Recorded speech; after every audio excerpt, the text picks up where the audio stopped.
hoping to break through this afternoon. Kelly Hunter starts it off, and that serve out of bounds. The point goes first to Washington.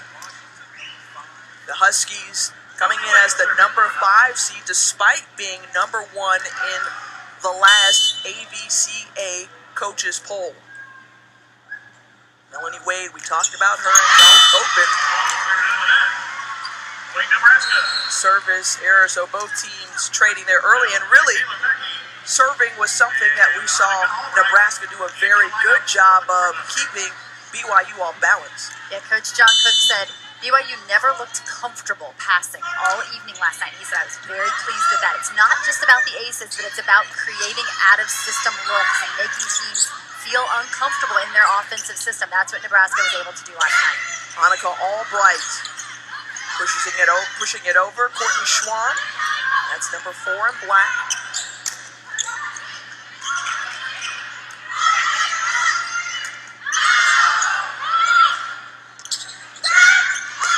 So tip shots and off speed. It's working both ways. Net violation on Nebraska. Washington gets the point here. For the Huskies crew, they're an experienced bunch. They return several starters, only one newcomer to this team. Bailey Tanner, the sophomore out of San Clemente, California. One of those players who will get plenty of playing time next season. So Nebraska leads the way. This is just their 7th meeting overall. Again, a bitter taste left in the mouth of the Huskies as Nebraska ousted them from the regional semifinal a season ago in Seattle on their home court. And the fact that 5 of those last meetings have come in NCAA tournament play attests to the perennial powers that we are dealing with here in Lexington. Nebraska has made it 34 times, 34 consecutive trips to the NCAA tournament. It's 14 straight for the Huskies.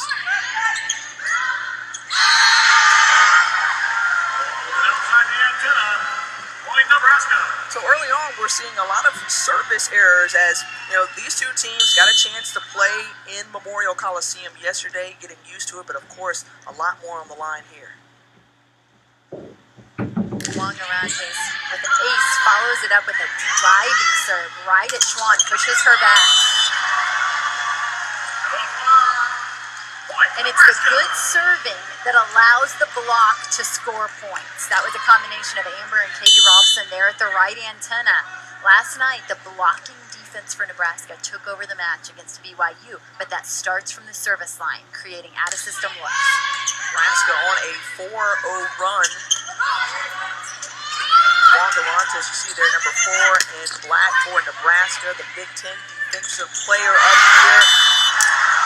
And Amber Rolfson did so much of that last night or yesterday, 2 years as an outside hitter, moved over to the middle blocker position, and she makes the Washington Huskies pay. Come back with us.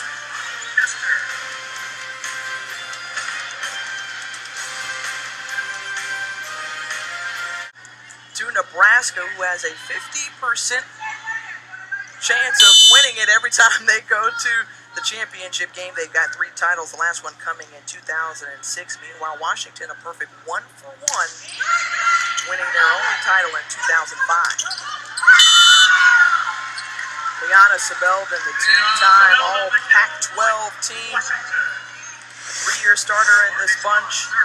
She doesn't miss often, leads the nation in hitting efficiency, and that's why they hang balls up there in the middle and just let her go after them.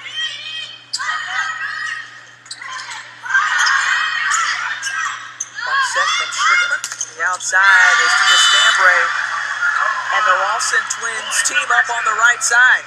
Another big stuff by the Rolfsons on the right side there. You just see how well they close. Perfect unity from the twins as they jump and seal the net. And we saw the Huskers have a blocking surge against the Cougars. After just 1 in the first set, they had 6 in the second set alone. And right now our keys prove to be true, Tiffany, as the offensive power is coming out of the middle for Washington. The middles carried them last night. They're going to need swings like that here against the Huskers. serve from Cassie Strickland, one of the best servers in the country, but that one flies too long. Back now for the Huskers, number 2, Michaela Fecky, the unanimous Big Ten all-freshman out of West Point, Iowa. Second on the team in kills, and what John Cook says, she is a player made for Nebraska volleyball. The net violation gives Nebraska the point. John Cook looks for a very specific type of players, young ladies that are not only athletic but open to change, he said, and also going to do good in the community. And pretty talented young ladies as well. She was PrepVolleyball.com's number 2 recruit coming out of high school. The NCAA Women's Volleyball Championship coverage continues with the national semifinals Thursday, December 17th at 7 p.m. Eastern on ESPN2. For more information, make sure you visit NCAA.com, your home for all 90 NCAA championships.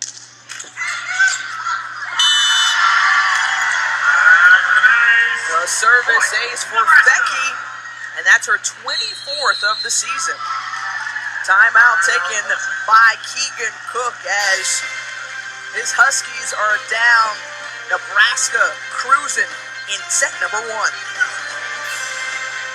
11, 9 of those by way of sweep. And you saw there Hawaii owns the longest streak. You're going to get a chance to see them later today as they're the only unseeded team still alive in this tournament. Also the only one-loss team still alive in the tournament. Hard to believe that they were unseeded. Nebraska.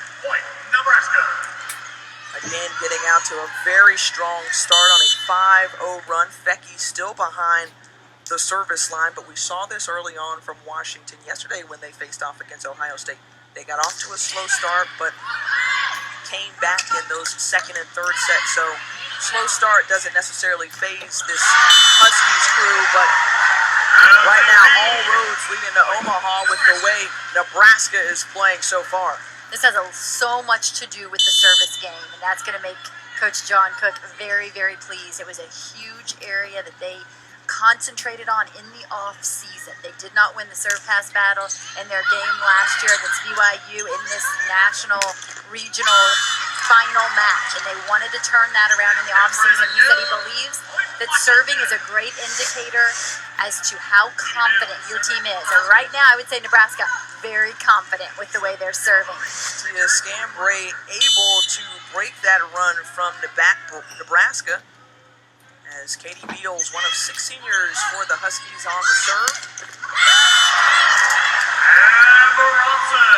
Amber Rawson on that right side again. She was used to being an outside hitter, now taking off 1 foot, and that's typical of Big Ten play. But I got to point out the pass of Kinsey Maloney. It started with a perfect ball to the setter, Kelly Hunter, who has done such a great job of setting all zones across the net and giving her hitters excellent opportunities to swing at the ball. But it starts with passes. And Nebraska's Kinsey Maloney from just down the road in Louisville, a true freshman, has quite a few fans in the stands here today. Yeah, out of Assumption High School, what you like to call Missy Libero U. They are a libero machine at Assumption High School. Some great ones across this nation on college rosters. Scambray with the service ace. She followed up an excellent season from a year ago, averaging better than 2.5 kills, but gives a point right back to Nebraska. From one sophomore to another, the redshirt sophomore and Kelly Hunter, high school teammates with the Rawson twins, won 3 consecutive high school titles, and Kelsey Feen, first time we're calling her name, now it's 2 for 2 for Feen.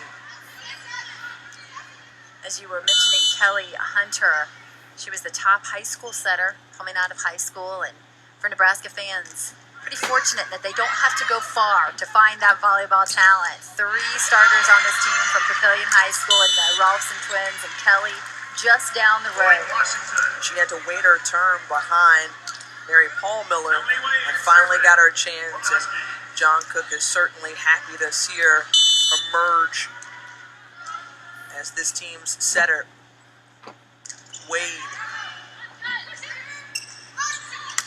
Here's Feen once more, trying to play the angle. bounds.